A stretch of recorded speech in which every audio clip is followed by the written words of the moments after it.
Jennie a vécu plusieurs accomplissements dans sa vie, que ce soit en faisant carrière dans la musique, en devenant actrice, et ce 10 juin, elle réalise un nouvel exploit, celui de défiler pour la célèbre marque Jacquemus à Capri. Et elle n'a pas juste défilé, elle a clôturé le show, marquant tous les esprits avec sa beauté inégalable. Le même jour, le groupe japonais XJ annonce sa première tournée mondiale avec une date à Paris et ça promet d'être exceptionnel. Toujours le même jour, les relations entre les membres de XO-CBX et leur ancienne agence SM Entertainment se dégradent. Pour rappel, en juin 2023, les membres Chen, Baekhyun et Xiumin avaient demandé à mettre un terme à leur contrat avec SM Entertainment. Une longue procédure par accusation interposée qui s'était plus ou moins bien terminée, mais Baekhyun avait néanmoins décidé d'ouvrir sa propre agence pour gérer ses activités personnelles. Début 2024, c'est l'agence INB 100 qui devient gérante des activités individuelles de Chen et Xiumin, mais aussi de la sous-unité XO-CBX comprenant Chen, Xiumin et Baekhyun. Cependant, ce 10 juin, l'agence accuse SM Entertainment de vouloir voler des revenus aux 3 artistes. Bref, l'agence a répondu et promis une résolution devant les tribunaux. Mais c'est triste qu'un groupe aussi iconique que EXO se termine de cette manière.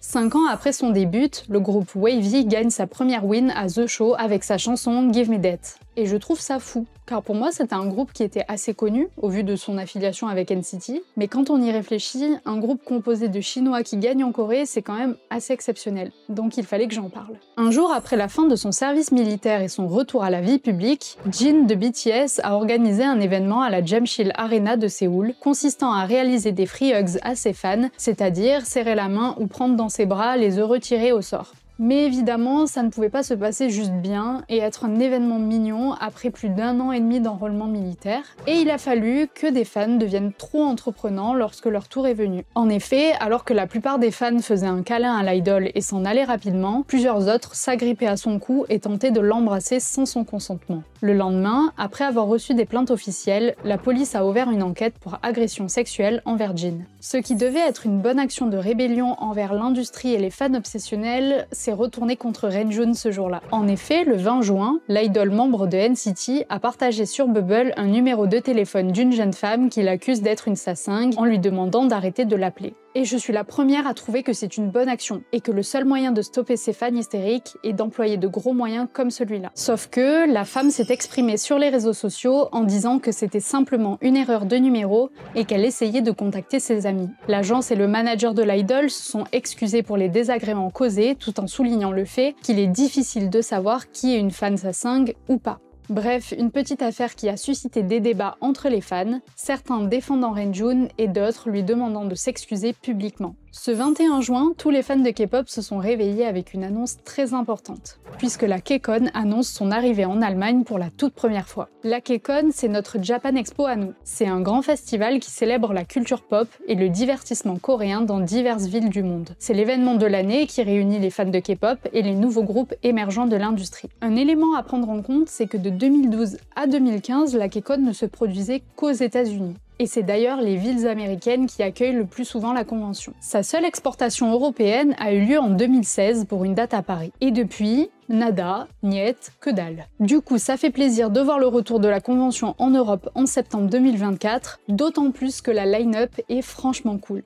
Les fans de l'ancienne K-pop seront sûrement ravis de la nouvelle, puisque le 24 juin, le groupe Kara annonce son retour après la sortie de son dernier album d'anniversaire en novembre 2022, soit quasiment 2 ans d'inactivité. Le groupe, qui a fait ses débuts en 2007, était l'un des girls bands de deuxième génération les plus populaires avec Girls' Generation. Et c'est fou de voir qu'après autant d'années, elle suscite toujours autant d'engouement. Je crois que le mois de juin est le mois de rébellion des artistes de la SM Entertainment, puisque c'est Joy, membre de Red Velvet, qui a exprimé son agacement vis-à-vis de son agence. En effet, elle dénonce une mauvaise gestion et un manque d'écoute de la part de SM Entertainment lorsque le comeback du groupe, Cosmic, a été repoussé à la dernière minute, sans explication, étant le 4e MV du groupe à subir ce sort. Un questionnement subsiste depuis plusieurs années quant à l'avenir de Red Velvet, puisque le groupe semble peu à peu abandonné par son agence. Et avec cette prise de position, est-ce que Joy va renouveler son contrat avec la SM Entertainment ? Le même jour, le groupe band Day6 a rencontré un de ses fans souffrant de leucémie et lui a organisé un concert privé grâce à l'association Make-A-Wish Korea qui vise à fournir un soutien émotionnel aux enfants atteints de maladies rares. Un beau geste pour ce garçon qui ne pouvait pas se déplacer en concert à cause de sa maladie et a pu rencontrer des artistes qu'il aime et les écouter en live pour la première fois. Nayeon marque un record ce 25 juin en devenant la première soliste féminine de K-pop à placer 2 albums dans le top 10 du Billboard 200.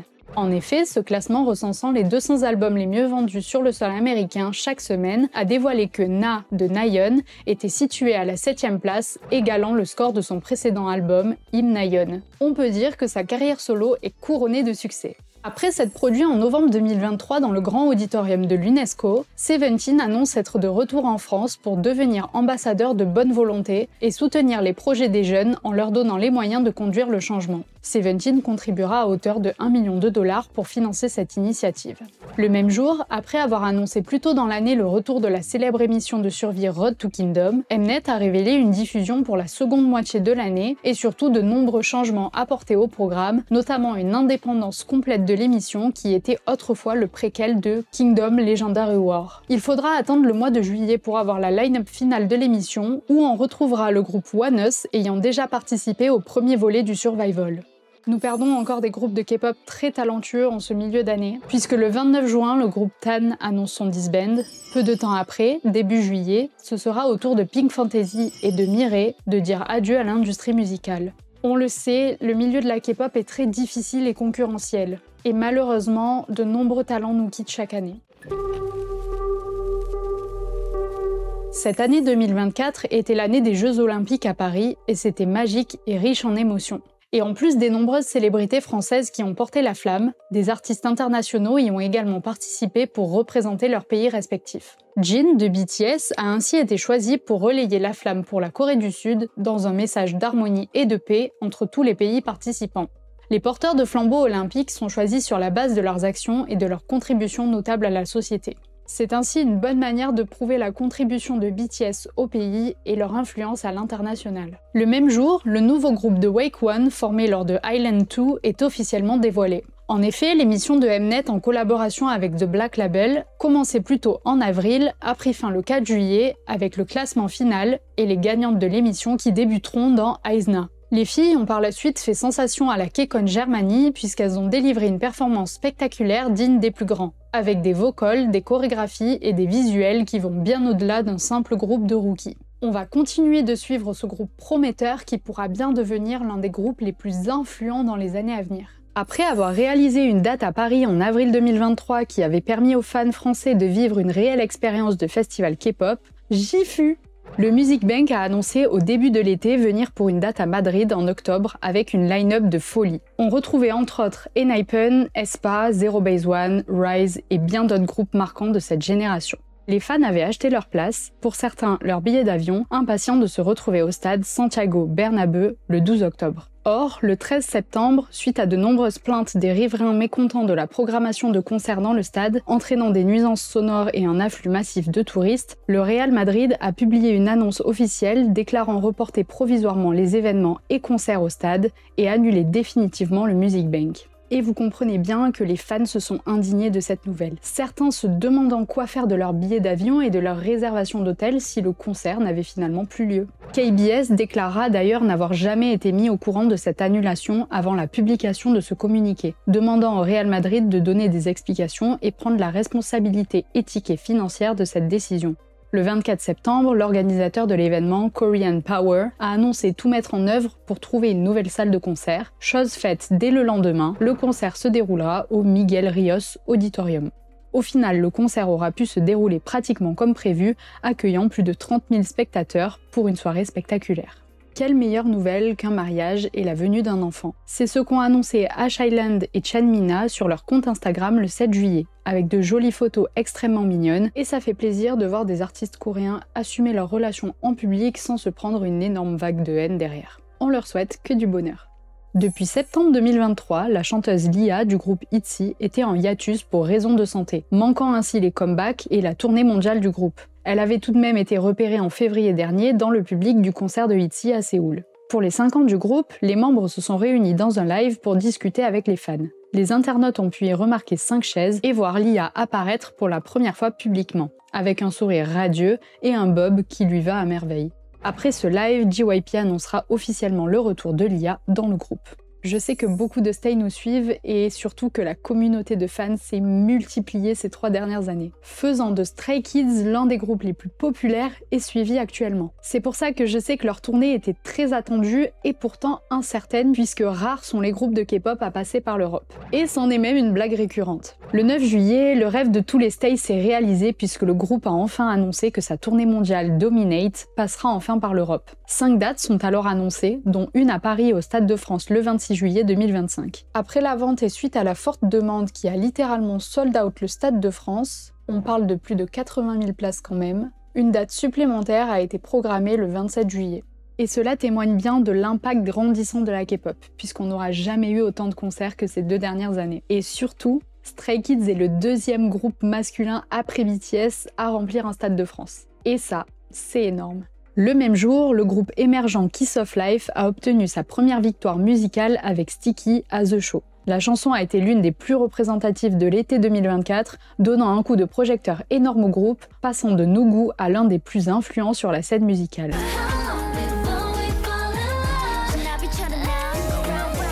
Début juillet, une internaute a posté un thread sur Twitter racontant avoir croisé Jung Joon-young dans un bar-club à Lyon. Elle prendra également une vidéo au milieu de la foule où l'on peut reconnaître assez clairement le visage de l'homme. Elle dira par la suite avoir pu échanger avec Joon-young sur Instagram où elle apprendra de ses écrits qu'il a pour ambition d'ouvrir un restaurant à Lyon. Et donc, appelle au plus grand nombre à faire attention et à se méfier. Mais pour ceux qui ne savent pas qui c'est, vous allez me dire oui, et alors ? Eh bien, vous vous rappelez du Burning Sun dont je vous parlais un peu plus tôt dans la vidéo ? Jung Joon-young a été l'une des figures centrales de l'affaire, étant l'un des plus gros scandales à la caméra espion en Corée du Sud.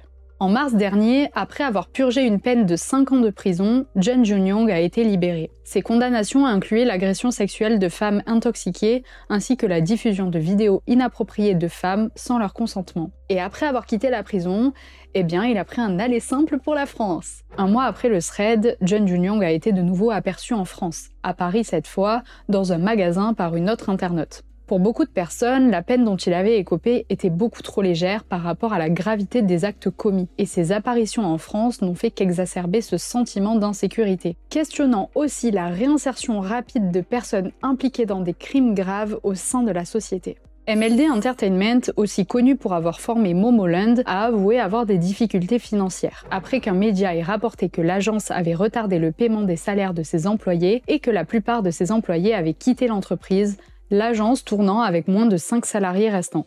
Les employés qui ont quitté l'entreprise n'ont pas reçu d'indemnité de départ. Ils ont signalé MLD Entertainment au ministère coréen de l'Emploi et du Travail, mais ils n'ont reçu qu'un montant partiel de ce que l'agence leur devait. MLD a déclaré travailler à la normalisation de ces retards. Revenons à l'affaire du Burning Sun, youpi! À la suite de l'annonce de son mariage en début d'année, Hyuna a dû faire face à une avalanche de critiques pour son choix jugé immoral de partenaire en désaccord avec ses discours féministes et de Love Yourself. Mais il ne s'agit pas que de simples critiques. On parle aussi d'une chute drastique d'intérêt et de soutien pour la chanteuse. Le 13 juillet, elle participait notamment à l'événement Summer Night Race où elle a dû faire face à une foule silencieuse et un Black Ocean pendant sa performance sur scène.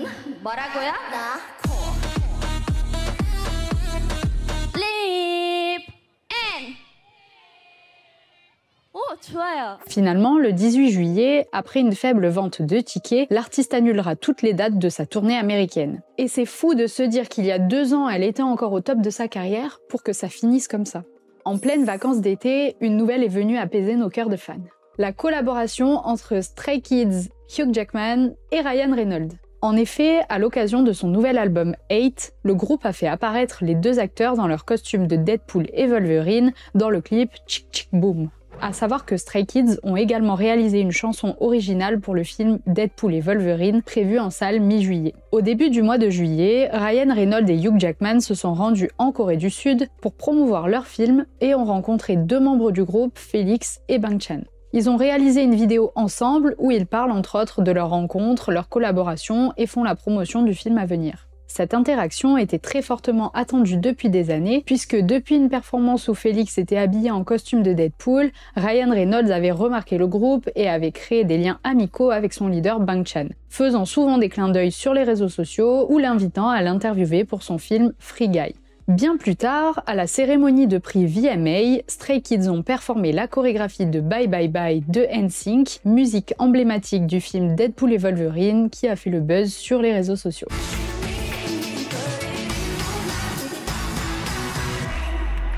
Nos cœurs de fans sont ravis. Pour cette fin de mois, on termine avec une news incroyable, le retour de 2NE1. En effet, depuis leur photo à 4 et l'anniversaire du groupe, de nombreuses rumeurs circulaient concernant une réunion du groupe. Mais on était loin de s'imaginer que ce comeback s'étalerait sur plusieurs dates et un Asia Tour. C'est en tout cas ce qu'a annoncé le fondateur de YG Entertainment, Yang Hyun-suk, dans une vidéo YouTube le 21 juillet. La tournée a démarré à Séoul le 4 octobre, rassemblant des milliers de fans, mais aussi de nombreux artistes, présents autant dans le public que sur les écrans de la salle, puisque chaque groupe a donné un petit discours en l'honneur de 2NE1. La tournée a reçu des critiques élogieuses de la part des spécialistes de musique et de divertissement qui ont loué le spectacle comme une vraie définition de ce qu'est la K-pop. Dans cette même vidéo de YG, on apprendra les plans futurs pour Blackpink, puisque depuis septembre 2022, soit il y a 2 ans, nous n'avions plus eu de comeback du groupe. Et même après le renouvellement de contrat, on ne savait pas ce qui allait advenir des membres, bien prêts à se concentrer sur leur carrière solo respective. Et bien apparemment, le groupe ferait son grand retour au complet avec 2 nouvelles musiques et une tournée mondiale courant 2025. On est impatient de voir ça. Le 3 août, G-Idol a donné un concert à Séoul dans le cadre de sa 3e tournée mondiale. Et lors de sa performance solo, Soyeon a laissé sous-entendre que le contrat avec son agence prenait fin en novembre et qu'elle n'avait pas forcément envie de le reconduire.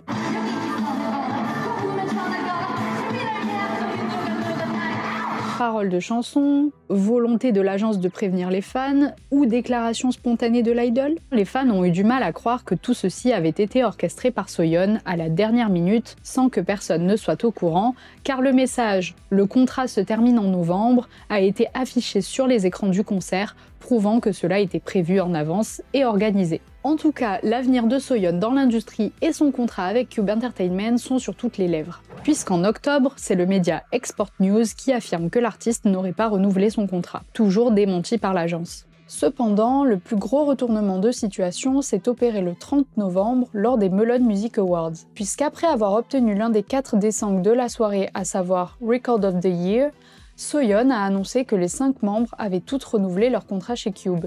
저희 5명이 저 혼자가 아니라 다 같이 재계약하기로 했고요. 저희 앞으로 내년, 내후년 그리고 정말 평생 저희 5명 함께 할 거니까요. 네버버 늘 걱정 안 했으면 좋겠고요. Cette décision a fortement surpris les internautes au vu de la gestion catastrophique de l'agence avec ses nombreux artistes, mais beaucoup en ont déduit que Soyeon avait dû négocier un très gros contrat et faire obtenir de nombreux avantages aux membres, puisque c'est le dernier groupe qui fonctionne vraiment dans l'agence et que Cube a peur de les perdre. Et j'aime bien cette déduction, j'avoue. Voici l'une des plus grosses polémiques de cette année et vous allez voir que le mois d'août n'est pas en reste. Le 6 août, Suga a été arrêté par la police alors qu'il conduisait une trottinette électrique sous l'influence de l'alcool. L'idol a été trouvé sur le sol après avoir perdu le contrôle de son véhicule. Lors de l'arrestation, un test d'alcoolémie a révélé un taux de 0,23% d'alcool dans le sang, un chiffre 7 fois supérieur à la limite légale en Corée du Sud, entraînant un retrait de son permis de conduire. Mais en fait, c'est une suite de rebondissements, de fausses déclarations et surtout son appartenance au plus gros groupe de K-pop BTS qui ont fait de cette histoire un scandale sans fin. Premièrement, Big Hit Music et Suga ont qualifié le véhicule de trottinette électrique. Mais les autorités ont clarifié ensuite qu'il ne s'agissait pas d'une trottinette mais d'un scooter électrique avec siège. L'agence a donc été sous le feu des critiques pour avoir tenté de minimiser l'affaire en déclarant de fausses informations. Par la suite, JTBC News a révélé des images de vidéosurveillance montrant un incident présumé impliquant Suga. Cependant, après enquête, il s'est avéré que ces images n'étaient pas celles de l'idol, mais d'un civil non identifié. Cette erreur a conduit à une enquête de la Korea Communication Standards Commission qui a tranché en infligeant un avertissement officiel. Le 13 août, une plainte civile a été déposée contre Suga, demandant un examen complet du service militaire de Suga et de sa participation dans son rôle dans la fonction publique, car il est toujours en plein service militaire. C'est le 14 août que le média TV Chosun a publié les réelles images de vidéosurveillance de l'accident de Suga. L'idol a perdu l'équilibre et est tombé en faisant un virage à gauche vers l'intérieur de l'entrée principale du complexe d'appartements de luxe 91 Hanam. Ces images sont venues remettre en cause la gravité de l'affaire, car même si la conduite en état d'ivresse est grave, Suga a roulé sur une petite distance et est tombé tout seul en ne causant aucune victime, contrairement à ce que laissait supposer la première vidéo de JTBC.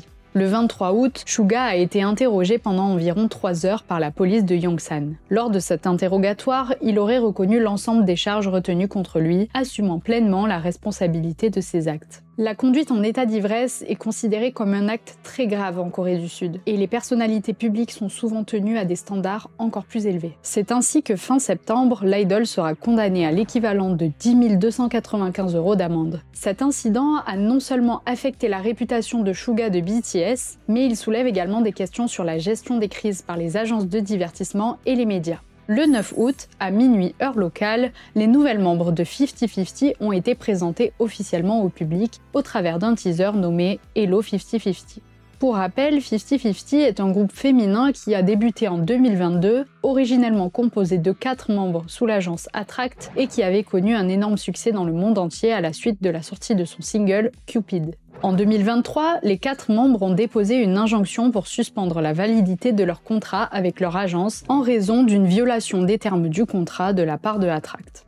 S'en est suivi une longue bataille juridique avec beaucoup de manipulations, de jeux de pouvoir et de déclarations accusatrices pour se solder par le départ de 3 des membres, laissant la membre Kina seule dans le groupe. Bien sûr, si vous souhaitez vous informer sur toute l'histoire de manière approfondie, vous avez la vidéo de Drinkpop sur le sujet en barre d'infos. Après toutes ces polémiques, Attract avait annoncé qu'il reformerait le groupe avec de nouvelles trainees. Puis, plus rien. On n'avait plus aucune nouvelle jusqu'à fin juillet 2024 où un teaser silhouette a été mis en ligne, faisant spéculer les internautes sur l'identité des nouvelles membres. Depuis cette annonce et le comeback du groupe A5, beaucoup d'internautes ont appelé au boycott, ne voulant pas soutenir Attract étant donné les allégations d'abus des 3 ex-membres, même si celles-ci ont été démenties avec preuves. Depuis début mars, Hwarang du groupe Tempest était en hiatus à la suite d'une polémique. En effet, durant un fan meeting, une fan a dit à l'idol qu'elle l'avait vu dans une boîte de nuit. Ce à quoi l'idol va répondre qu'il s'y trouvait bien, précisant qu'il aimait la musique et n'avait rien fait de mal. Sous-entendu, draguer personne, puisque les idols sont censés être fidèles à leurs fans, hein. You know.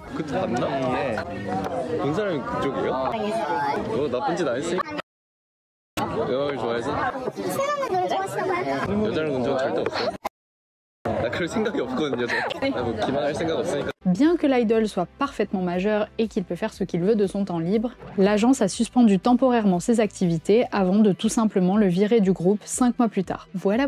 Le 16 août, nous perdons un nouveau groupe très prometteur, Weki Meki. Il était notamment connu pour avoir en son sein 2 membres du supergroupe IOI. Après leur nouveau single numérique intitulé Quincy Destiny, 5 des membres ont quitté Fantagio, tandis que l'agence était en discussion avec les 3 autres dernières membres. Sur les 3, seules 2 d'entre elles resteront sous Fantagio au final.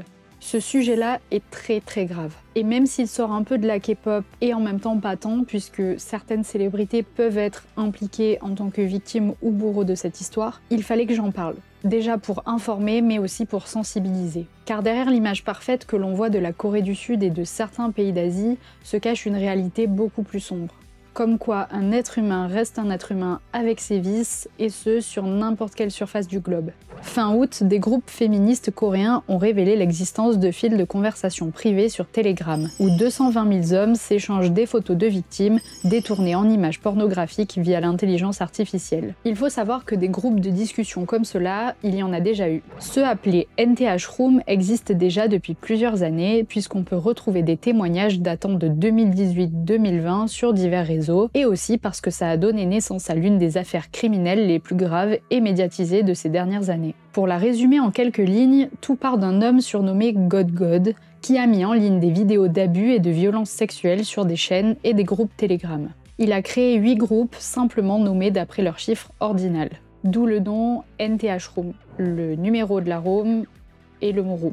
Un documentaire Netflix sur l'affaire, intitulé Cyber Hell Exposing an Internet Horror, est sorti en 2022. On y apprendra que God, de son vrai nom Moon Young-wook, a été condamné à 34 ans de prison en novembre 2021. Il a également signalé qu'en collaborant avec des sociétés de crypto-monnaies, 3757 personnes liées au crime de la NTH Room ont été arrêtées en décembre 2020, dont 245 ont été emprisonnées. Malheureusement, même si la tête pensante de ces crimes a été arrêtée, cela n'empêche pas la prolifération de ces salons de discussion, et ce, même actuellement, comme une toile d'araignée et ses milliers de filaments. Pourquoi ? Car il y a un réel manque de législation condamnant ce type de harcèlement.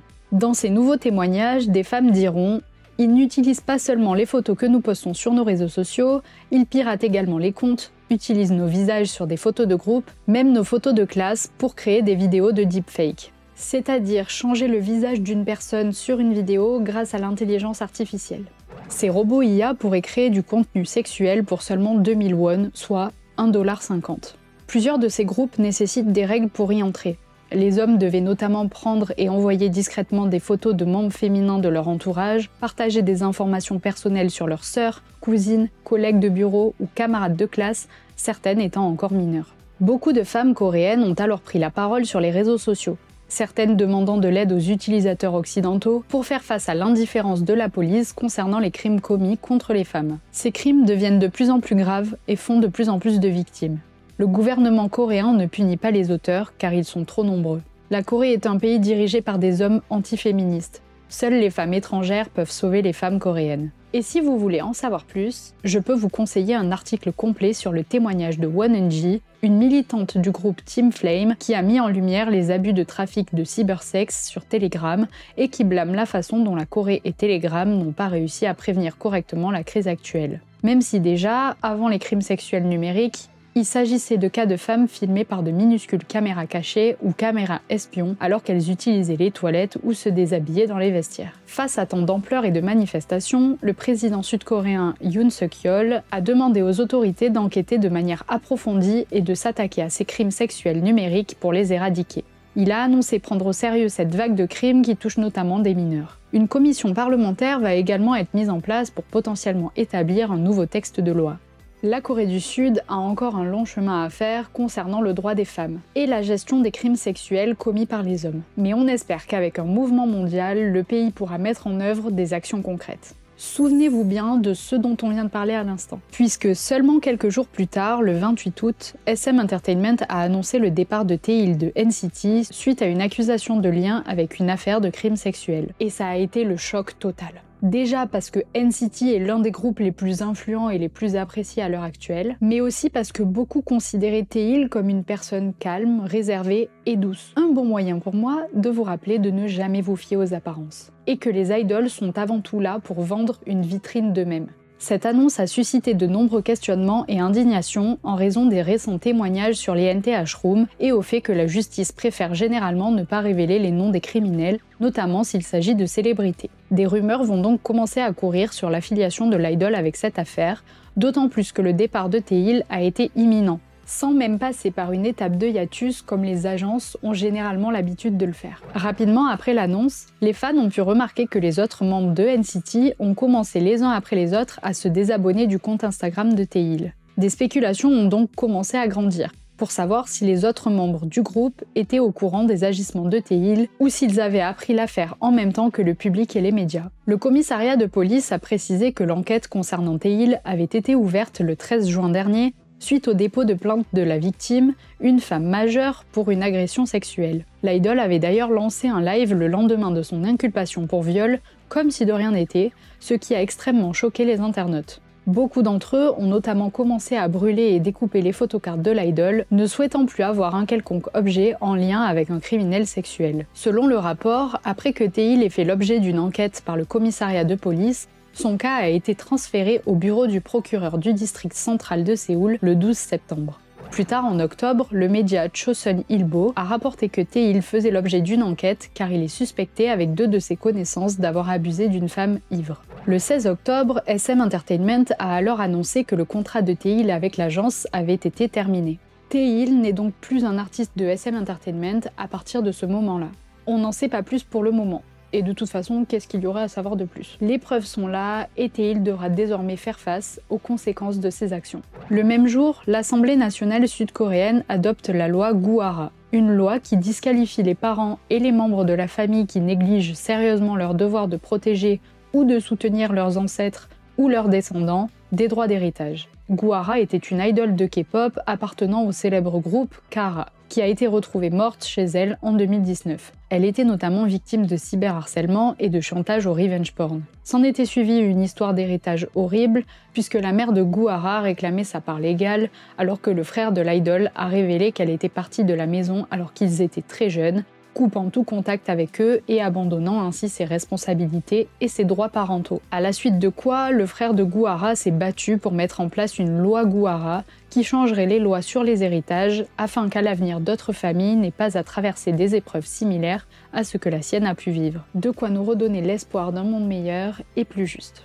Un peu plus tôt, en mars, le rappeur d'un boy group de K-pop a avoué avoir filmé sa petite amie 18 fois pendant leurs ébats sexuels sans son consentement. Tout ce que l'on savait était que l'homme du nom de Chue, âgé de 27 ans, était rappeur dans un boy group de 5 membres qui a débuté en 2017. En 2019, il avait suspendu ses promotions pour des raisons de santé avant de disparaître lentement de l'industrie musicale. En 2019, un autre membre du même groupe, Lee, 25 ans, avait été condamné par la justice pour harcèlement sexuel sur une mineure. L'homme aurait suggéré à sa petite amie d'avoir les yeux bandés pendant leur relation sexuelle, et ce, uniquement pour pouvoir la filmer et la prendre en photo à son insu pendant l'acte. Le 30 août, après plusieurs audiences pour son procès, l'homme a été condamné à une peine de 1 an et 6 mois de prison. Oui, encore une affaire de crime sexuel. Ce mois d'août est catastrophique. Mais il vient vraiment mettre le doigt sur un gros problème que l'industrie nous cache. Mais surtout nous ouvrir les yeux sur ce qu'on croit être un pays parfait et respectueux. Je le répète, mais ni les Coréens ni la Corée ne sont parfaits. Ce n'est qu'une façade. Et là-bas, le droit des femmes n'est pas vraiment inculqué et mis en valeur. Et ça m'énerve, alors on va passer au mois de septembre. On commence avec une nouvelle très attendue pour le mois de septembre, les débuts solo de Yeonjun de TXT. En effet, l'idol a toujours été qualifié comme le Legendary Trainee de Big Hit et de la 4e génération en raison de ses capacités exceptionnelles dans tous les domaines, que ce soit le chant, la danse, l'expression scénique, etc. Du coup, tout le monde se disait qu'il ferait un soliste parfait au vu de sa polyvalence et de sa fanbase très importante. Eh bien, le 6 septembre, cela a été annoncé officiellement par l'agence. Il est alors le premier membre de son groupe à débuter en solo avec son titre Gum, le 19 septembre, marquant une étape importante dans sa carrière musicale. La musique a fait débat puisqu'elle est très spéciale, mais Yeonjun y apparaît beaucoup plus mature et provocateur, venant montrer une facette totalement différente de la jeunesse innocente et pure de TXT. L'idol gagnera d'ailleurs sa première victoire à M Countdown le 3 octobre, donnant à sa carrière solo des débuts très réussis. aespa ont encore continué de prouver que 2024 était leur année puisque le groupe a raflé 3 prix lors du 2e jour des The Fact Music Awards, dont le Grand Prix Daesang, le prix le plus prestigieux, faisant d'elle le premier groupe féminin à le remporter au TMA. Un autre début solo très attendu est arrivé en septembre. Fin août, SM Entertainment avait dévoilé une bande-annonce pour les débuts de Nevis, une artiste virtuelle issue de l'univers de aespa. Ce début était très attendu par les fans puisque Nevis n'est pas une simple création numérique, elle a un réel impact dans la storyline de aespa, sa propre identité et a même réalisé sa première performance solo en juillet lors du concert du groupe. Elle est le témoignage d'une avancée technologique énorme dans la K-pop et une représentation de la vision futuriste de SM, puisqu'elle est la première idol virtuelle de l'agence à officiellement débuter. C'est alors le 10 septembre que le MV Dawn est publié, dans lequel Nevis voyage entre le monde réel et le monde numérique, basculant également entre un style de dessin en 3D et une version hyper réaliste. Et je pense que ce début marque une nouvelle étape dans l'évolution de l'industrie et l'expérience musicale inédite qu'elle va renvoyer dans les prochaines années. Le soir même ont eu lieu les MTV Video Music Awards. aussi appelée VMA, une prestigieuse cérémonie de remise de prix américaine réunissant toutes les célébrités du monde de la musique, de la danse, du cinéma, de la mode et de la télévision. Et plusieurs artistes reliés à la K-pop y ont été nominés, notamment Lisa, Le Seraphim, TXT, New Jeans, Stray Kids, Jungkook et NCT Dream. Ce qui est fou quand on y pense. On trouvait déjà incroyable que BTS soit nominé dans les cérémonies américaines en 2020, car la K-pop a toujours été une musique niche, mais actuellement, de nombreux groupes sont considérés et reconnus au-delà de l'Asie, et c'est génial. Lisa et Le Seraphim se sont notamment rendues sur place où elles ont captivé les regards en foulant le tapis rouge et ont pu performer certains de leurs titres durant la soirée. Bon, même si les internautes n'étaient pas très contents de voir Lisa faire du playback pour une cérémonie de cette envergure, posant encore une fois la question de la normalisation du lip-sync dans la K-pop, qui vient fortement décrédibiliser les artistes et leurs talents.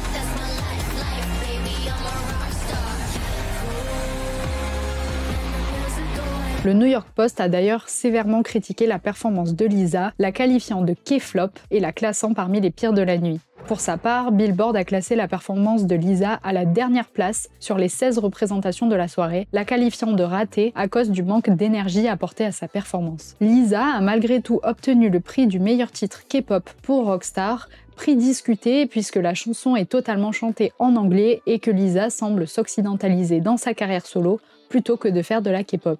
C'est sa deuxième victoire dans cette catégorie, après l'avoir emportée en 2022 avec La Lisa. Seventeen, qui n'était pas présent, a remporté lui le prix du meilleur groupe, succédant ainsi à Blackpink et BTS. Le Seraphim remporteront quant à elles leur tout premier prix dans cette cérémonie, celui de la catégorie Push Performance, prix reçu par Seventeen l'année dernière. Ce qui est sûr, c'est que l'apparition de nouveaux noms de la K-pop dans une cérémonie comme les MTV VMA marque un jalon important dans la reconnaissance continue de la K-pop sur la scène mondiale.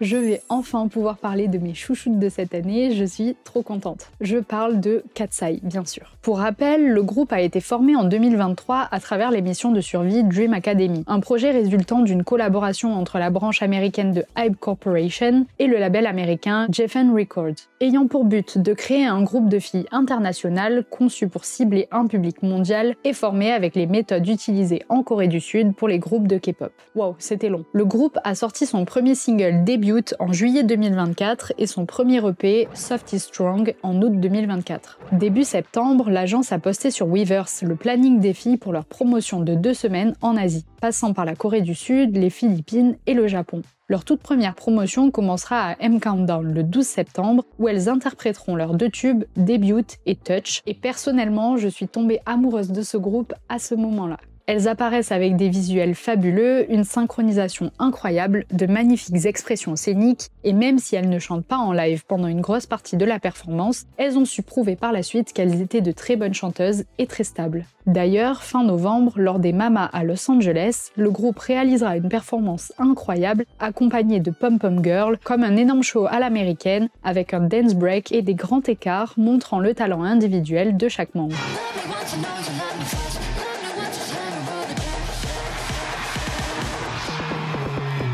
Ce qui était inimaginable se produit enfin. Nous aurons une réunion de G-Friends pour leur 10e anniversaire de groupe en 2025. En effet, c'est le média Joy News 24 qui a annoncé la nouvelle, déclarant que le groupe se préparait pour un tout nouveau projet qui reste encore mystérieux à l'heure actuelle. De quoi apaiser légèrement nos cœurs de fans, encore choqués de la nouvelle de leur disband en 2021 alors qu'elles étaient à l'apogée de leur carrière. Alors qu'en début d'année, le groupe Damon avait fortement fait réagir avec son début Burn Up pour son concept très atypique et original, le Maknae Joe se voit quitter le groupe après 3 mois de hiatus pour raison de santé. Et en vrai, personnellement, je ne connaissais pas très bien le groupe, mais j'avais vu un certain potentiel en eux. Donc c'est un peu triste de perdre un membre si vite. Surtout celui qui était la tête d'affiche de leur début. Mais bon, c'est comme ça et on souhaite au groupe le meilleur pour la suite. Et pour ce prochain sujet, nous allons parler de santé mentale et de la face plus ou moins cachée de l'industrie qui surmène les idoles et les pousse à bout. En juillet, Bam Bam de GOT7 a posté une story Instagram alarmante disant « Je veux juste dormir et ne jamais me réveiller. Comme ça, je pourrai enfin me reposer. » L'idol faisait à ce moment la promotion de son dernier album, Bamesis, qui a donné lieu à des performances dans le monde entier. Les fans se sont inquiétés de le voir se promouvoir sans avoir le temps de repos suffisant et donnant suite à ces stories très préoccupantes.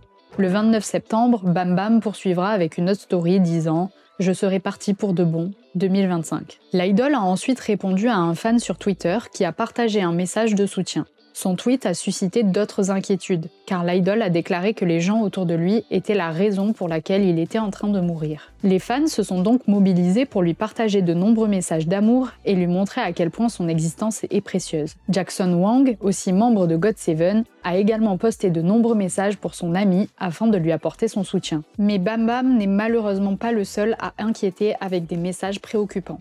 Puisque le 23 septembre, la soliste Gina a posté plusieurs photos avec une légende inquiétante « Au revoir le monde ». Les photos comprenaient des selfies de la chanteuse, mais toutes semblaient floues. Les fans sont devenus de plus en plus inquiets, interprétant les images tremblantes comme le reflet d'un état émotionnel instable. D'autant plus que la carrière de Gina n'a pas été des plus simples, puisqu'elle a dû arrêter ses activités à la suite d'un scandale de prostitution manipulé par son agence pour ce qu'on appelle le sponsorship. Les fans ont laissé des commentaires de soutien, exprimant leur inquiétude pour son bien-être et surveillant de près la situation. Gina a depuis supprimé le message. N'oubliez pas que tout message compte, même si l'on croit que l'on n'est qu'un fan parmi des millions d'autres, et que nos commentaires ne servent à rien. Un simple mot ou un emoji d'amour et de soutien peuvent tout changer pour une personne en détresse. Alors n'hésitez pas à aller commenter sur les réseaux sociaux des idoles que vous voyez désespérés, car tout le monde mérite un minimum d'amour et de soutien. J'en profite pour vous rappeler que si vous ou quelqu'un de votre entourage souffre de détresse psychologique, il existe des numéros qui sont là pour vous aider et vous accompagner comme le 3114. Alors s'il vous plaît, n'hésitez pas à demander de l'aide et surtout à prendre soin de vous.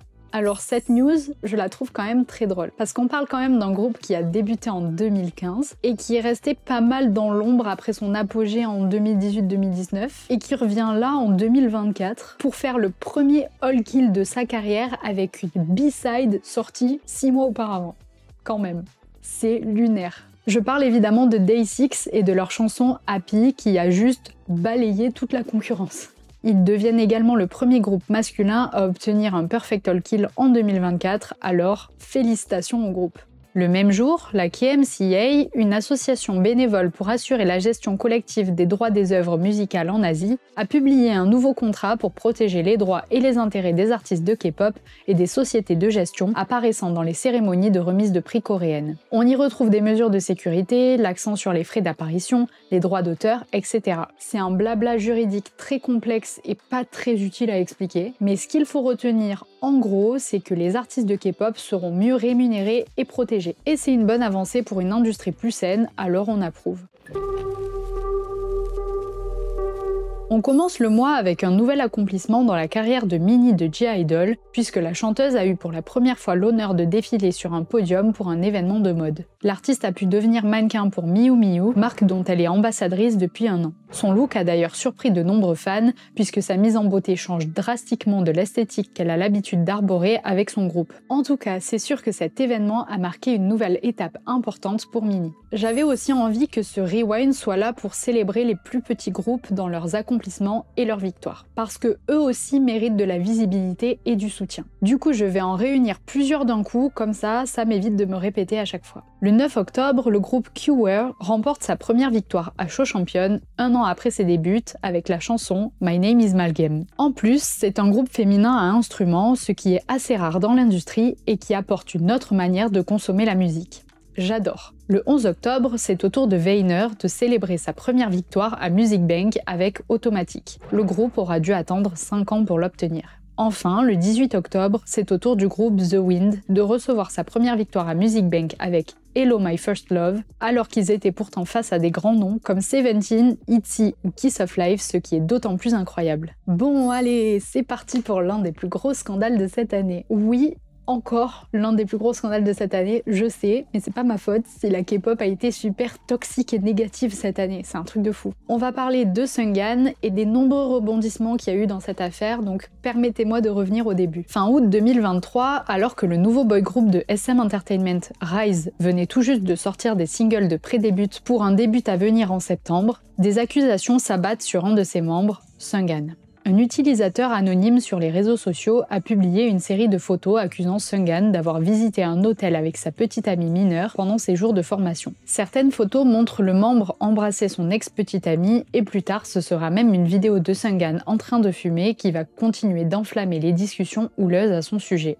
Basé sur des détails tels que sa coupe de cheveux, ses piercings d'oreilles et plus encore, plusieurs fans ont supposé que ces photos ont été prises après son introduction en tant que membre de SM Rookies. Et vous connaissez l'importance pour les Coréens qu'une idol ou future idol soit leur propriété et soit irréprochable dans leur travail, au point où il n'a pas le droit d'avoir une once de moment de repos ou de vie privée, sous peine d'être pris pour le pécheur suprême qui a manqué à ses devoirs d'idol. En plus de ça, l'accusatrice aurait rapporté des faits de violence, un avortement forcé, des demandes d'argent incessantes, de la misogynie ou encore de la tromperie. Des accusations très graves qui n'ont fait que renforcer le désir des internautes de voir le groupe débuter à 6 membres sans Seunghan. Et leur désir s'est réalisé puisqu'après des spéculations autour des promotions de l'album sans la présence du nom de Seunghan et son absence lors des enregistrements, SM Entertainment annonce le 22 novembre la suspension indéfinie des activités de Seunghan au sein de Rise. SM dira quand même que les fuites de contenu ont été malicieusement éditées, les qualifiant de diffamation sévère et promettant une action en justice faisant de Seunghan quelqu'un d'innocent face aux accusations. Contre toute attente, le 11 octobre 2024, SM Entertainment a officiellement annoncé le retour de Seunghan au sein de Rise, marquant ainsi la fin de sa pause de plus de 10 mois et du silence à son sujet. L'agence a également souligné que Rise avait été conçu pour être un groupe de 7 membres depuis le début et que la prochaine phase de leur évolution serait plus significative avec Seunghan à leur côté. Seulement, c'était sans compter sur les fans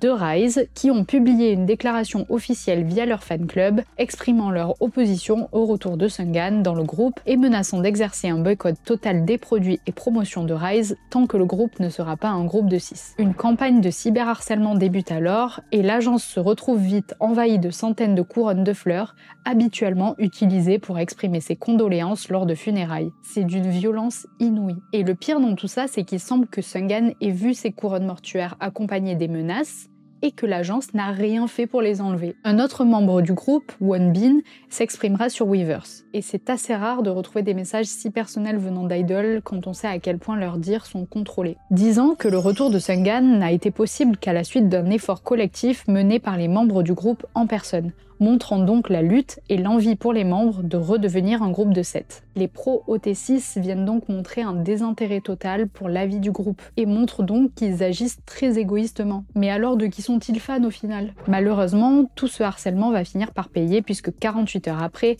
le 13 octobre, Wizard Productions, qui s'occupe des activités de Rise, annonce le départ du membre de manière définitive. Une décision que Seunghan confirmera dans une lettre manuscrite.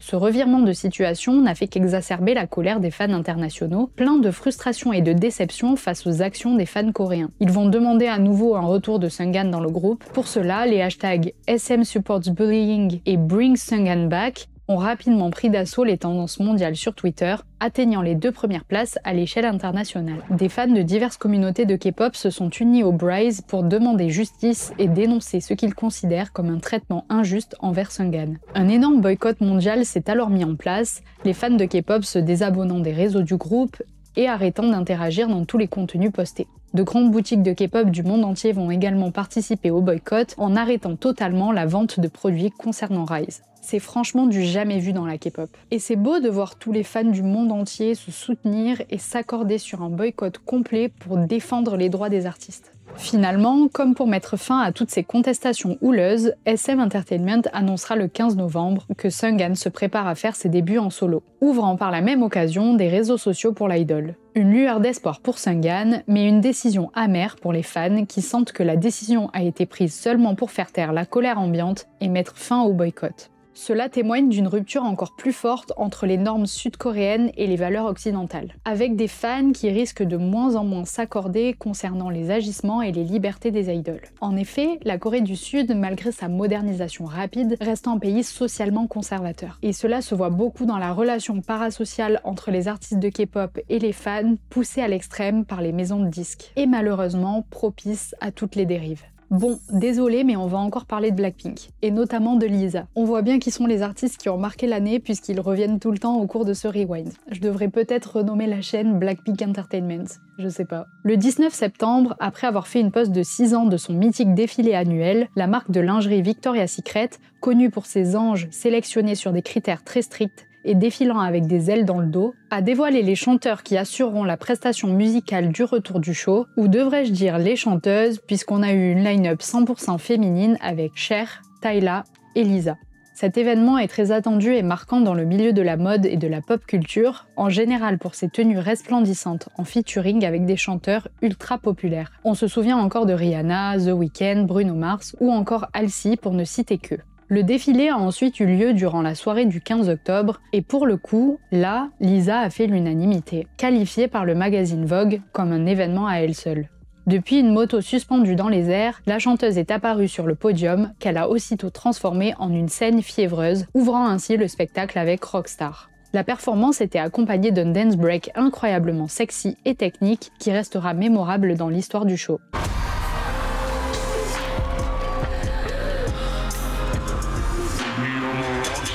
Elle est ensuite revenue sur scène pour un dernier passage.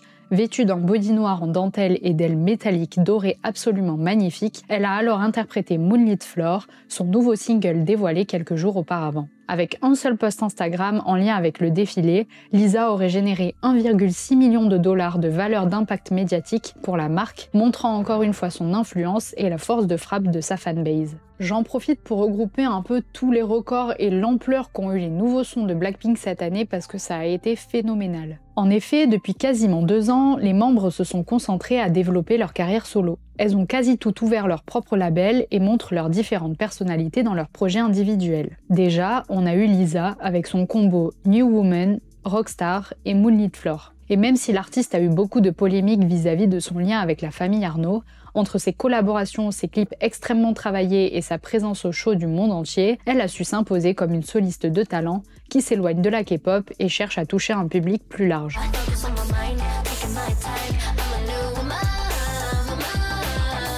De l'autre côté, on a eu Jennie et son titre Mantra, sorti le 11 octobre, qui est un hymne à la célébration de la femme.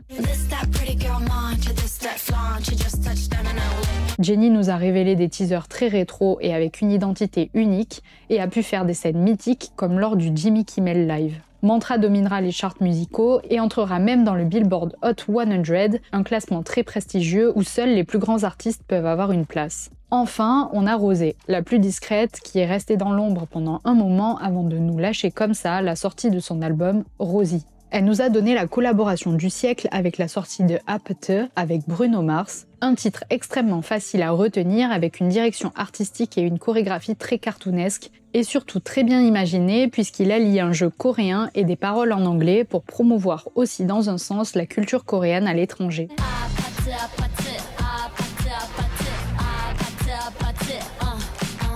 Apte va faire exploser tous les records, 8e au Billboard Hot 100, 4e au British Official Singles Top 100, plus de 21 millions de streams en une semaine dans l'histoire de YouTube Music Corée devant Butter de BTS, numéro 1 sur Apple Music dans 26 pays, bref, un raz-de-marée que tous les internautes surnomment le nouveau Gangnam Style. Elle sortira aussi fin novembre le clip de Number One Girl, acclamé par la critique. On voit bien qu'au-delà de Blackpink, il y a des personnes passionnées, créatives et qui osent, et leur succès est amplement mérité. Le 15 octobre, ITZY ont officiellement fait leur retour à 5 avec Lia, avec leur nouvel album et le MV éponyme. Et ça nous a tous fait plaisir de voir enfin le groupe au complet et plus heureuse que jamais. Encore le même jour, on apprendra que les 3 ex-membres de 50-50, Sena, Aran et Seo, vont faire leur début dans un nouveau groupe nommé Abloomé. Des réseaux sociaux ont été ouverts pour le groupe et on peut déjà y retrouver des concepts photos des 3 membres. Malgré les batailles juridiques en cours, Abloomé marque un nouveau départ pour Sena, Aran et Seo. Le 16 octobre, la soliste Jessie se rend au poste de police de Gangnam pour éclaircir les circonstances d'une agression impliquant un de ses fans. Selon les rapports, l'affaire a eu lieu dans la nuit du 29 septembre, lorsqu'un jeune homme de 18 ans a tenté de demander une photo à la rappeuse dans une ruelle à Séoul. D'après les récits du fan, lorsqu'il a approché Jessie pour demander une photo, un homme appartenant à l'entourage de l'idole l'aurait bloqué et lui aurait adressé des insultes en anglais. Cependant, les choses ont pris une tournure inattendue quand un autre homme de l'entourage de Jessie aurait agressé le fan, le frappant au visage et lui donnant des coups de pied alors qu'il s'apprêtait à partir. Les images de vidéosurveillance montrent que le groupe de Jessie a tenté de séparer l'assaillant de la victime et d'empêcher la bagarre. Cependant, le fan a exprimé sa déception, soulignant que bien que Jessie ait semblé intervenir au départ, elle aurait ensuite reculé et quitté la scène. La mère de la victime a contacté l'agence de Jessie où il a été révélé que l'assaillant n'était pas directement lié à la rappeuse, mais était un ami chinois d'un producteur proche de Jessie. Avant l'enquête, Jessie avait affirmé ne pas connaître l'agresseur chinois et l'avoir rencontré pour la première fois ce jour-là. Or, son producteur était bien présent et lui aussi fait partie des auteurs présumés de l'agression. Et elle le connaît bien puisqu'il a participé à nombreux de ses tubes. En plus de ça, un peu plus tard, des photos de ce fameux koala et de Jessie ont refait surface, venant appuyer le lien étroit entre les deux individus puisqu'on voit l'homme portant Jessie sur son dos ou l'embrassant sur la tête. Bref, après 6 heures d'interrogatoire, Jessie est relâchée, mais les accusations d'une victime d'un incident similaire refont surface et viennent s'ajouter aux accusations. En mai 2013, une altercation avait éclaté dans les toilettes d'un club à Itaewon, impliquant Jessie et une femme coréano-américaine. La victime avait alors porté plainte contre Jessie et 2 de ses amis, les accusant de l'avoir maltraitée physiquement et d'avoir essayé de plonger sa tête dans les toilettes. Toutefois, elle avait par la suite retiré sa plainte, contrainte de repartir aux États-Unis et ne pouvant pas rester en Corée en attendant une décision de justice. Un parallèle troublant est souligné par la victime entre les 2 incidents. Dans les 2 cas, Jessie aurait tenté de minimiser son rôle en invoquant l'absence ou le départ de l'agresseur à l'étranger, créant ainsi une situation où la justice ne pouvait pas être rendue pleinement. Cette similitude dans les défenses soulève des questions sur le comportement récurrent de l'entourage de l'idole et sa propre implication potentielle. Le 18 octobre, Jessie quitte son agence DoD Entertainment suite à la controverse. Une vague d'insultes et de menaces s'en sont suivies, certains disant des horreurs et lui souhaitant la mort, ce à quoi l'idol répondra dans une story Instagram « S'il vous plaît, arrêtez ». Il faudra finalement attendre le 7 novembre pour que Jessie soit officiellement blanchie de toutes les accusations à son encontre et que l'enquête soit clôturée. Ce qui est sûr, c'est que ces accusations auront un impact significatif sur sa carrière et que la chanteuse devra faire face à des défis majeurs pour restaurer son image auprès d'un public qui pourrait être devenu sceptique. Après le raz de marée qu'ont provoqué Supernova et Armageddon, aespa nous ont teasé leur prochain comeback nommé Whiplash, dans un teaser le 19 octobre, et il n'est pas passé inaperçu. Dans une esthétique de digital metal, avec des caméras qui partent dans tous les sens et des allures de défilé de mode, le teaser a captivé l'attention de tout le monde. D'autant plus que les membres ont pu s'exprimer au travers d'un solo chacune, présent dans l'album et dévoilé un peu plus tôt en octobre, après qu'ils aient reçu une attention extrêmement favorable lors des derniers concerts du groupe, ce qui permet de renforcer l'identité de l'album et la personnalité de chacune des membres. C'est aussi le 19 octobre que Karina va obtenir sa première victoire solo à Music Core, suite au succès phénoménal que son titre a rencontré en Corée du Sud, se hissant même à la première place du classement Melon. L'idol a remercié ses fans avec beaucoup d'émotion.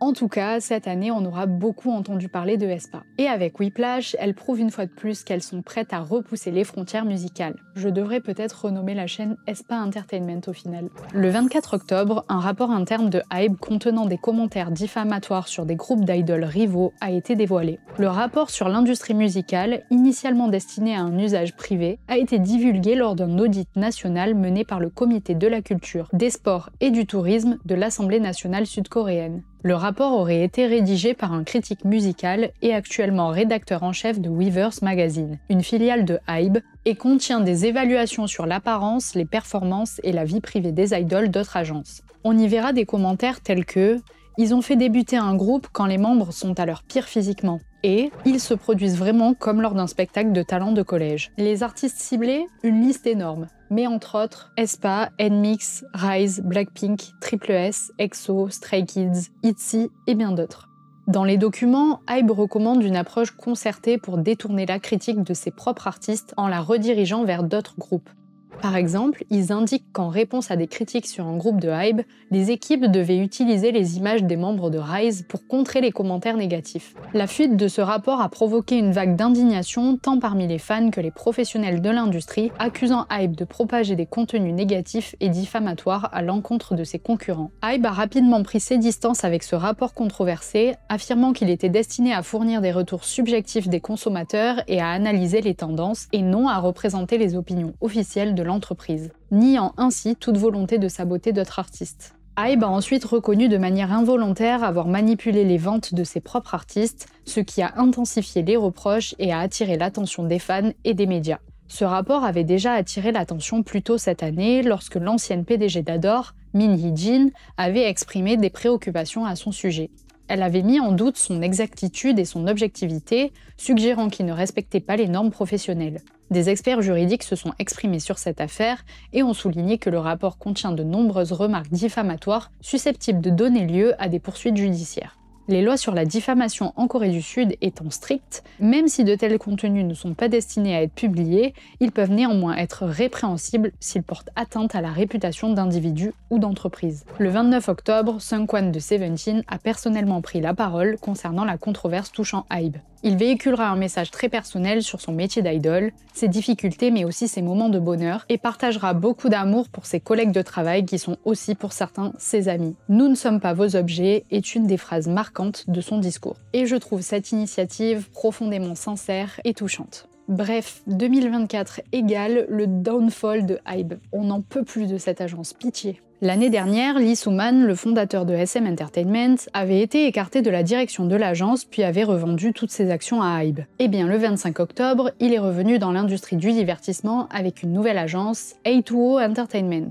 Celle-ci a dévoilé sa première liste de stagiaires à travers une vidéo promotionnelle publiée sur YouTube et Weibo, présentant des artistes classés en 3 groupes. Le lancement d'A2O Entertainment s'accompagne d'un nouveau genre musical que l'agence a surnommé Zalpha Pop, ciblant la génération Z-Alpha. Cependant, la nouvelle entreprise de Lee Soo-man fait face à certaines limitations. En raison d'une clause de non-concurrence de 3 ans dans l'accord de Lee avec Hybe, ses activités de production sont actuellement limitées aux projets à l'étranger. Cela explique la présence importante de stagiaires chinois dans l'agence et suggère que ces opérations se concentreront principalement en dehors de la Corée du Sud. On commence le mois de novembre avec une controverse. Youpi!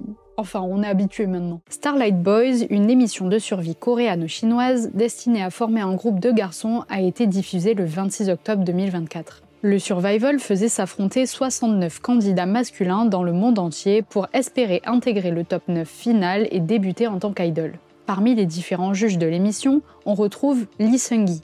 Et c'est lui qui va nous intéresser dans ce rewind. En effet, l'artiste a fait face à de nombreuses controverses en raison de son attitude très rude envers les trainees de l'émission et de son manque extrême d'empathie. Ce qui a surtout fait réagir les internautes, c'est une épreuve durant laquelle les concurrents devaient danser de manière continue sur une musique, certains étant éliminés au fur et à mesure, mais laissant les finalistes danser pendant plus de 20 tours, soit plus d'1 heure sans s'arrêter. Quand les trainees ont exprimé leur fatigue, Lee Seung-gi a rétorqué qu'ils ne pouvaient pas être fatigués, que lors des concerts, ils se doivent de performer passionnément pour ne pas priver le public de son droit. 여러분 여기 K-pop 아이돌이 되고 싶어서 온 거 아니에요. 아이돌들 다 콘서트 하면 많으면 30곡 팬들 앞에서 공연을 한단 말이에요. 관객이 가수의 절박한 퍼포먼스를 보고 기뻐할 권리를 빼앗는 거예요. 이게 힘들다 그러면 Et on rappelle qu'il parle à des mineurs aussi. Quand on sait à quel point les conditions de travail et les abus sur les idoles dans les agences sont très nombreux, que certains s'effondrent sur scène de fatigue et de malnutrition, c'était prévisible qu'un tel comportement suscite l'indignation. Et je dirais même que c'est rassurant, parce que ça montre que les mentalités changent et que les internautes n'hésitent pas à dénoncer les abus pour défendre les idoles et leur permettre d'exercer leur métier de manière plus saine. En tout cas, soulignons qu'un candidat a eu le courage de se défendre en disant « 我知道节目组很想展现我们的决心跟毅力，然后也想看到我们坚持的精神。我们是人，我们不是机器，我们不是机器。” Et on lui dit tous merci. N'oublions pas aussi le fait que l'émission a été accusée un peu plus tôt de racisme et de xénophobie, puisqu'un trainee américain d'origine japonaise nommé Seo n'a reçu aucune étoile de la part du jury malgré une performance quasi irréprochable et une stabilité vocale rare.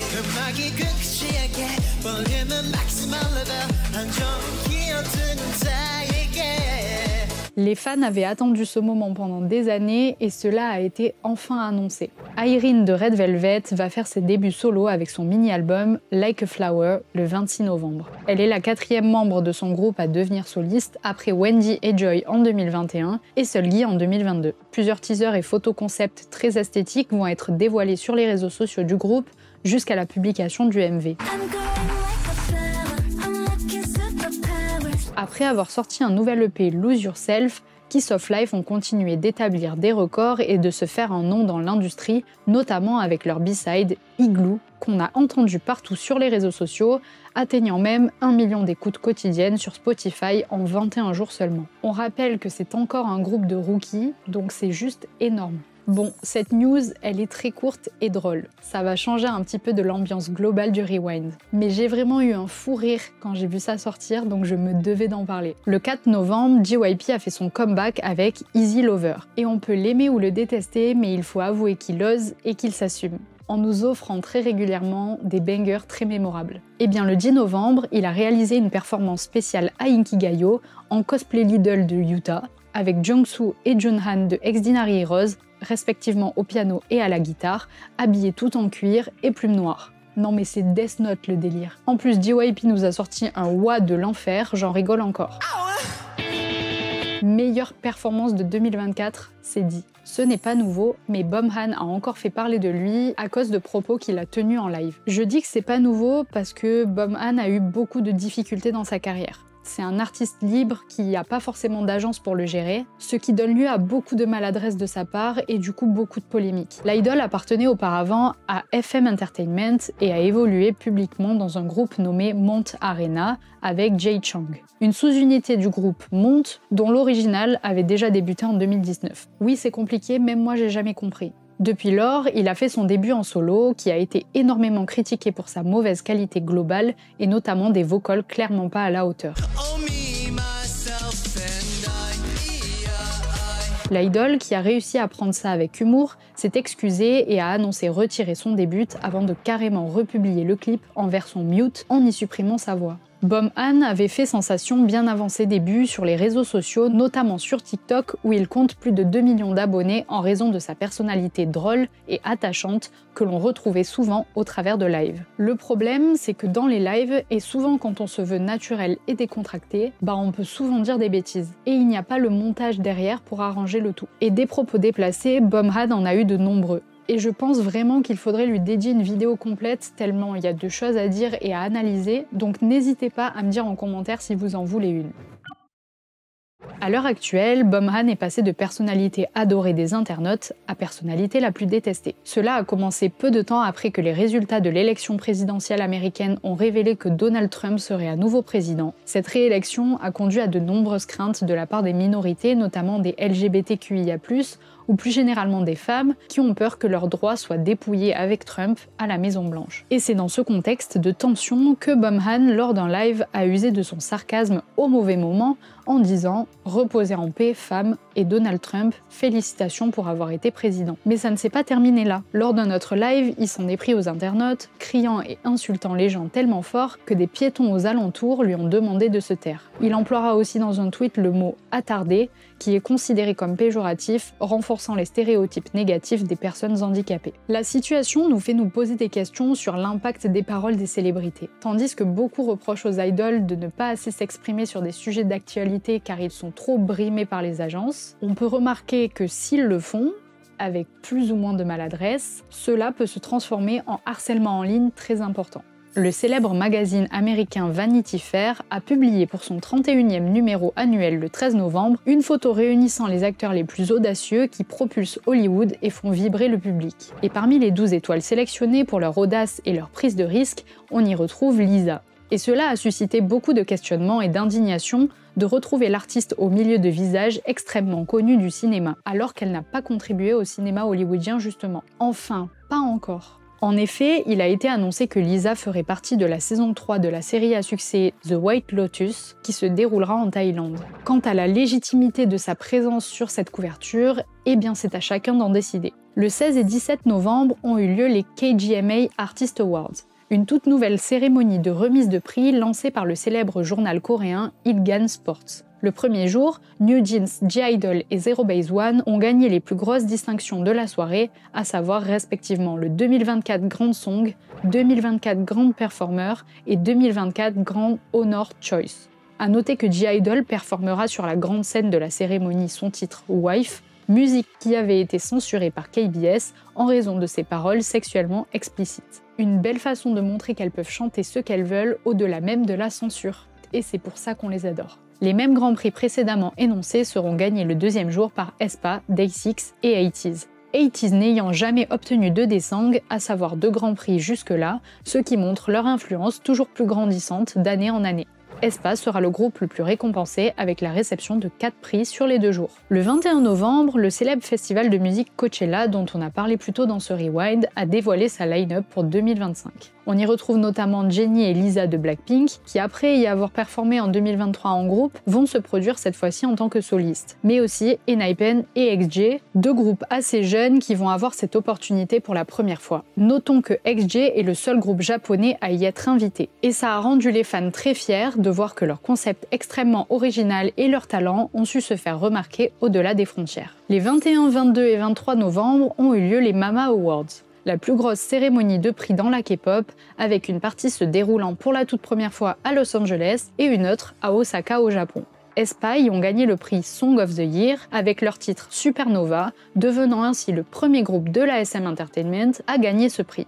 Bien sûr, les artistes nous ont préparé des performances uniques avec des remixes, dance breaks et concepts toujours plus innovants. Mais ce que les fans attendaient le plus était sûrement la performance de Big Bang, de retour à 3, quasiment 10 ans après leur dernière apparition aux Mama Awards en 2015. Personnellement, il y a une performance qui a retenu mon attention, c'est la collaboration entre Yeoning Kai et Beomgyu de TXT avec Jae de ENHYPEN et Eugene et Terre de Zero Base One, puisqu'ils se sont armés de leurs instruments de musique pour devenir un band d'un soir. Les groupes à instruments restent assez rares dans la K-pop, alors avoir une collaboration de plusieurs artistes et les voir jouer en live de la musique, c'est tout ce qu'il fallait pour me combler. Il a par ailleurs été annoncé durant la cérémonie que l'émission de survie Boys Planet reviendrait pour une saison 2 en 2025. Le même jour, un scandale important a éclaté après la diffusion du dernier épisode de l'émission Scandale Supervisor de JTBC. Celui-ci a en effet révélé qu'une membre d'un groupe de filles avait été victime d'une agression sexuelle après avoir demandé à quitter le groupe. Cette supposée victime serait Gaeun du groupe Made In. Pour rappel, Made In est le groupe que Mashiro et Yeso de Kep1er ont intégré après la rupture de leur contrat avec Wakwon. Une déclaration audio enregistrée le 26 octobre par la membre du groupe, dont la voix a été modifiée pour protéger son identité, a ensuite été diffusée dans l'émission. Gaeun dira notamment que pour accepter sa demande de quitter le groupe, son PDG lui a demandé une faveur en retour, celle de sortir ensemble pour un jour. Se sentant en danger mais voulant continuer de participer aux promotions de groupe jusqu'à son départ, elle a accepté l'offre du PDG. Mais le PDG a soudainement verrouillé la porte du bureau et va notamment l'embrasser de force, lui lécher le cou et les oreilles avant de la toucher de manière inappropriée malgré ses refus consécutifs. Quant au PDG, qui avait d'abord nié toutes les allégations en affirmant qu'il s'agissait d'un malentendu, il est revenu sur ses propos et a commencé à s'excuser tout en promettant de prendre ses responsabilités en démissionnant de son poste et de ne plus entrer en contact avec les membres. Or, il continue de diriger le groupe en coulisses et a même accompagné les membres sur un vol pour le Japon, s'asseyant même à côté de celle qu'il a agressée sexuellement. L'agence 143 Entertainment a également fait valoir que les dispositions législatives rendaient les choses difficiles car l'idol impliqué n'était pas mineur au moment de l'incident. Or, étant né le 8 novembre 2005 et l'incident s'étant déroulé avant cette date,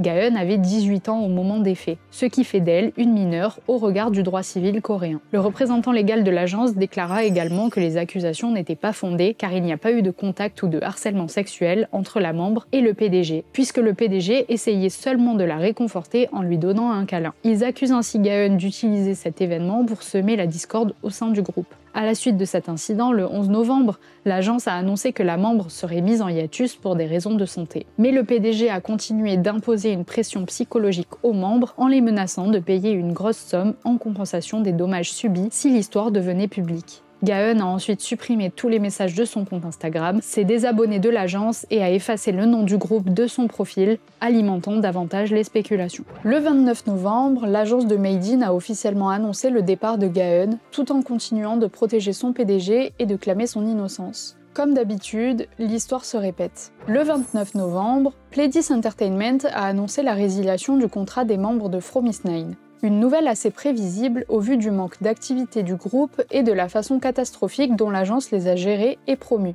Une nouvelle un peu plus surprenante, c'est la résiliation du contrat des membres de Loossemble après seulement 1 an d'activité et leur long combat juridique avec leur ancienne agence Blockberry Creative. En effet, l'arrivée de Loossemble, Artemis ainsi que des solos de Chu et Yves avait redonné espoir aux fans d'un renouveau pour les membres de Luna, qui avaient dû subir une gestion catastrophique et des litiges juridiques avec leur ancienne agence. Ce départ nous apporte de nombreux questionnements et beaucoup de fans ont espoir que les filles rejoignent Modus, l'agence de Artemis fondée par Jaden Jung, celui qui s'est toujours occupé de Luna et le créateur du Lunaverse, afin de retrouver un Luna presque au complet. Et franchement, on espère de tout cœur. On finit le mois avec une nouvelle remise de prix, celui des Melon Music Awards, l'une des plus grandes cérémonies de récompense dans l'industrie de la K-pop. On a eu le droit encore une fois à de magnifiques performances de groupes émergents ou très populaires, notamment 80s qui foutent toujours le feu partout où ils passent, aespa ou encore To Us. Mais celle que j'ai le plus retenue est la performance de IVE.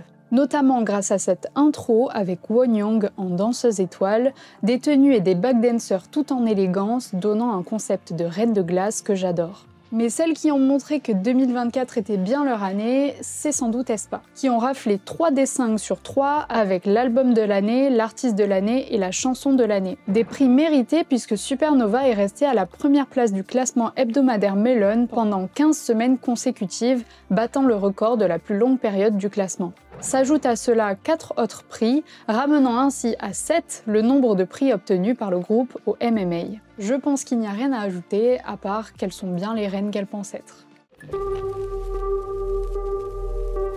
Bon, voilà, nous y sommes, le dernier mois de cette année qui a été très riche en émotions. J'espérais que ce soit plus calme pour cette fin d'année, puisque c'est les fêtes, c'est la joie, les remises de prix, les récompenses, les accomplissements, et en soi, ça l'a été. Mais malheureusement, il y a quelques nouvelles qui fâchent. Dès le 3 décembre, on va perdre un nouveau groupe, Signature. L'agence a posté la nouvelle sur le fan café du groupe 4 ans après leur début. Et pour beaucoup, ce fut surtout un soulagement puisque les membres semblaient être énormément sexualisés et maltraités ces dernières années, et on compte d'ailleurs en faire une vidéo dédiée si ça vous intéresse. Selon un rapport publié le 4 décembre, le légendaire groupe de K-pop 21 s'apprête à marquer son retour tant attendu avec une performance au SBS Gayo Daejeon 2024. La participation du groupe était encore en discussion à cette période, mais cette performance marquera leur première apparition à cet événement prestigieux depuis leur dernière performance en 2014. Cela intervient dans la continuité de leur retour cette année et de la conclusion de leur tournée mondiale qui a attiré les foules et fait l'unanimité. G-Dragon sera aussi présent sur la scène mythique après 8 ans. Cette année, on a vu le retour de plusieurs groupes mythiques de 2e et 3e génération. Et cela va continuer l'année prochaine avec le retour de G-Friend dont on a déjà parlé, mais également celui de GOT7. En effet, fin novembre, un média coréen nommé Osen avait rapporté que le groupe ferait son retour en début d'année prochaine, après avoir quitté la JYP Entertainment en 2021 et que les membres JB et Jin Young ont conclu leur service militaire. Ce qui laissait présager une possibilité de retour dont Jin Young avait déjà parlé en live d'ailleurs. Mais le 7 décembre, c'est JB et Bam Bam qui nous dévoilent la date précise qui sera le 20 janvier. Et cette annonce, après presque 3 ans d'inactivité, a vraiment ravi les fans. D'ailleurs, 2025 marquera aussi le retour du groupe mythique Infinite, quand je vous disais qu'on avait un retour en force des anciens groupes.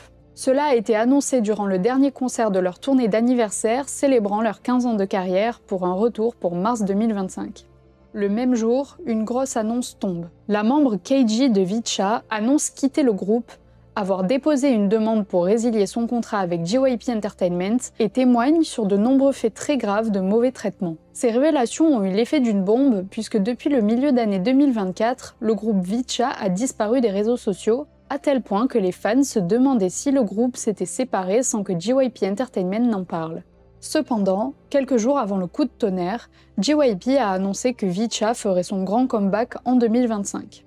Dans un procès de 77 pages déposé devant la Cour supérieure de Los Angeles, KG, âgé de 17 ans, et donc encore mineur, a exprimé plusieurs allégations.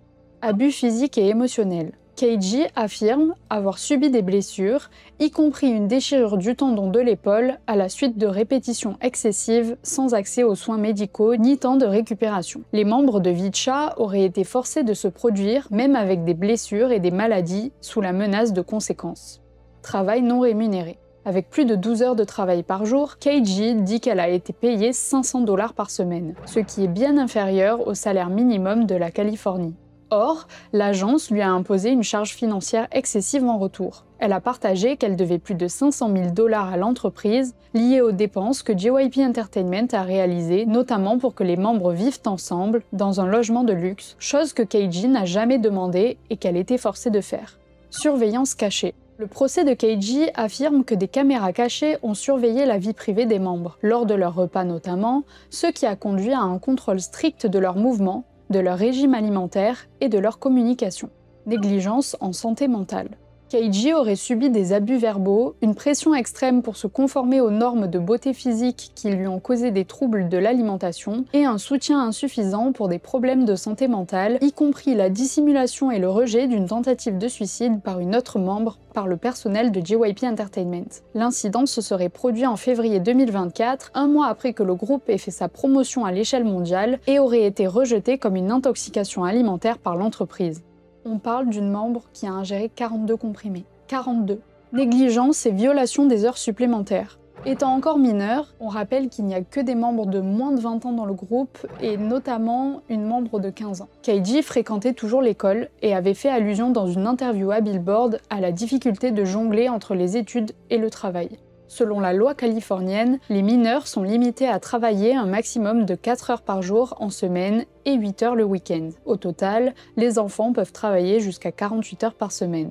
Keiji dit qu'elle n'a pas été rémunérée pour ses heures supplémentaires travaillées, elle a souligné sa profonde préoccupation pour le bien-être de ses collègues membres et a déclaré que la décision de quitter Vicha et de mettre fin à son contrat a été prise en mai dernier après de nombreuses réflexions. Elle estime qu'il est crucial de s'exprimer sur les conditions difficiles auxquelles sont confrontés les idoles de l'industrie. Très rapidement, JYP Entertainment a confirmé qu'il n'avait pas encore reçu le procès officiel, mais a reconnu les différences d'opinion et les discussions précédentes avec les représentants de Keiji. L'entreprise a déclaré qu'elle avait l'intention de traiter l'affaire par des canaux juridiques appropriés. Ce que l'industrie coréenne ne comprend pas, c'est que contrairement aux locaux, les membres étrangers ne vont pas hésiter à penser à leur vie privée avant tout, leur santé mentale et physique, quitte à se battre contre leur agence et à se mettre en danger en témoignant et en libérant leurs paroles. Et je trouve que c'est un avantage apporté par les groupes internationaux, car on sait à quel point l'industrie coréenne est malsaine sur bien des aspects. Et cela, au-delà de la culture et de la société dans laquelle on se place. En tout cas, Keiji a eu beaucoup de courage de se lever seul contre un mastodonte de l'industrie, de témoigner avec force pour tous les artistes qui subissent ou peuvent être amenés à subir le même sort, tout en sacrifiant son rêve d'idole. Et on espère qu'elle réussira à atteindre ses rêves d'artiste en produisant et écrivant ses propres chansons comme elle l'a toujours voulu. I want to see Vicha maybe on tour and me being healthy and happy. Dans le cadre festif des fêtes de fin d'année, Chungha a sorti un clip spécial, There Goes Santa Claus, accompagné de ses anciennes camarades de IOI. Un rêve pour tous les fans du groupe éphémère qui ne s'étaient plus réunis publiquement depuis 4 ans, lors d'un live commémorant le 5e anniversaire de leur début. Le 25 décembre a eu lieu le traditionnel festival de fin d'année des SBS Gayo Daejeon, dans lequel les idoles et groupes ont pu encore une fois nous offrir des performances spectaculaires. Je sais que je parle beaucoup d'Award Show à la fin de l'année, mais ce sont des moments d'accomplissement et marquants pour les artistes qui nous offrent à chaque fois des performances travaillées. Les fans ont notamment été surpris de retrouver un Hyunjin avec une coiffure version peau de kiwi qui change complètement de ses cheveux longs habituels, mais je voulais surtout revenir sur 3 performances qui ont marqué les spectateurs. Déjà, le duo inattendu Karina et Eugene, qui ont montré leur côté femme fatale sexy absolument magnifique. Baby Monster, qui pour leur première scène dans une cérémonie ont transformé la salle en concert privé, avec une énergie folle et des vocals incroyables. Ou encore les mythiques 21, même si on en a déjà beaucoup parlé, mais en même temps, c'est mémorable. Dans la continuité de leur succès cette année, Day6 ont remporté ce 27 décembre le descent de l'album de l'année avec Forever au Asia Artist Awards. Et c'est sur cette bonne nouvelle que se termine cette année de K-pop 2024. Ça a été une année riche en performances, en bonne musique, en bonnes actions, mais elle aura également marqué de nombreux départs et scandales. La K-pop a toujours été un domaine assez mouvementé et sujet aux histoires sombres, mais il faut dire que cette année a été particulièrement marquante. Entre les mauvais traitements, les scandales sexuels, les jeux de pouvoir, l'industrie n'est pas encore prête à changer, mais montre néanmoins que les langues se délient et que les artistes se lèvent de plus en plus pour défendre leurs droits. J'espère que vous avez apprécié retracer cette année avec moi, vous remémorer certains événements marquants avant de découvrir ceux qui arrivent pour 2025. La vidéo a été très longue à réaliser, comme vous pouvez le voir, autant qu'elle dure, tout simplement. Alors imaginez le travail d'écriture, de montage, de tout derrière. Du coup, si vous avez apprécié ce format de vidéo, que vous en revoulez un l'année prochaine, n'hésitez pas à nous donner un max de soutien, c'est-à-dire le petit like, le petit abonnement et nous laisser un commentaire parce que vraiment ça nous motive quand on voit que voilà, les stats sont pas bonnes, qu'on sait pas si notre travail plaît, c'est vos commentaires qui nous motivent et sur ce genre de vidéo qui nous a pris des mois et des mois, bah, ça fait toute la différence. Donc n'hésitez pas s'il vous plaît et je vous dis à la semaine prochaine pour une nouvelle vidéo. À bientôt.